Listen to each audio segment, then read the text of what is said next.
Welcome to Brain Vision. Okay, so in this problem we have to find what is the angular speed of the flywheel after the punching, and this is part A. And in part B, we have to find the number of revolutions executed by the flywheel before the speed is again 300 rotations per minute. So first of all, we know that in order to find let's begin with part A. So part A, we have to find the speed after the punching. We know, according to the principle of work and energy, that the kinetic energy before the punch plus the potential energy when we go from the initial before the punch when we go after the punch, this transition energy needs to be equal the kinetic energy after the punch. Okay, so what exactly is this? Well, first of all, we need to find what is K1. K1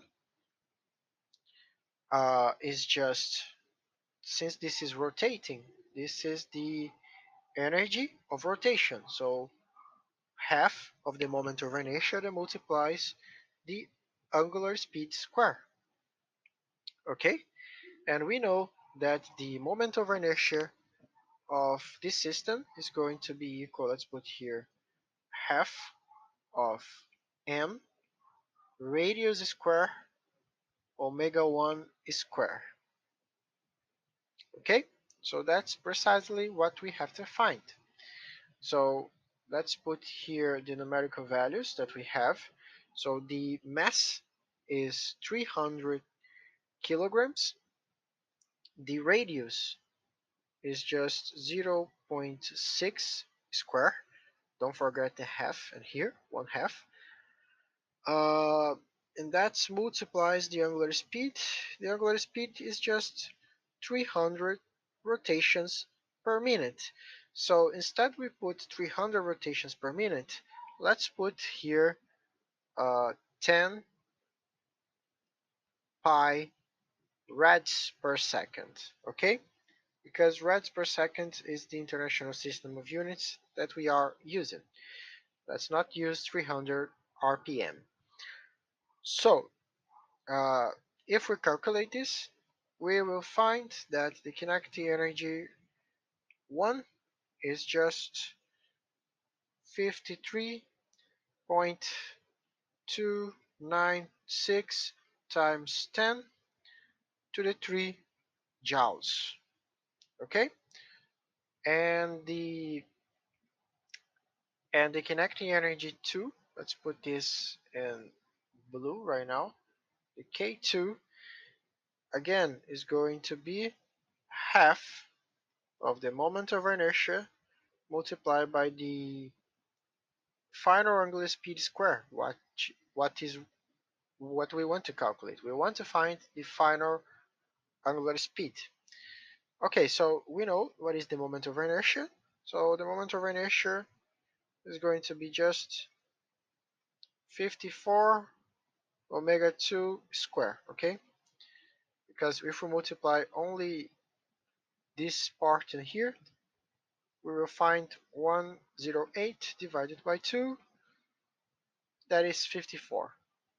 Okay, so we have K1, we have K2, and what is the potential energy? So the potential energy U, when we go from 1 to 2, is negative to 500 joules, because the problem says this to us. The punching operation requires 2500 joules of work. Therefore, we put here the energy that is required. Okay, so in order to answer part A, I just need to calculate this first equation here. And let's see, this is going to be equal 53.296 times 10 to the 3 minus 2500, that is equal uh, 54 omega 2 square, which gives us a value of speed equals omega 2 equals 940.66, and finally the final speed after the punching is just 30.67 rads per second. If we want in rotations per minute, we can say that this answer is just 293 rotations per minute.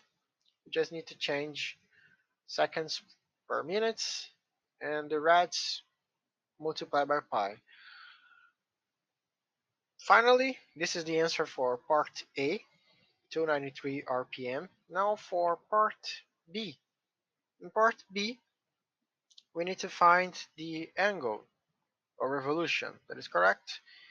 Yes. Okay, so to find the angle of revolution, we're going to use again the same equation, but this time what we know is that the potential energy, let's put here potential energy, according to the principle of work, is just the torque or the momentum multiplied by the angle of change. And we know that this equation here can be simplified to just 2500 of the energy, that is equal 25 of the momentum of the torque multiplied by the angle of revolution.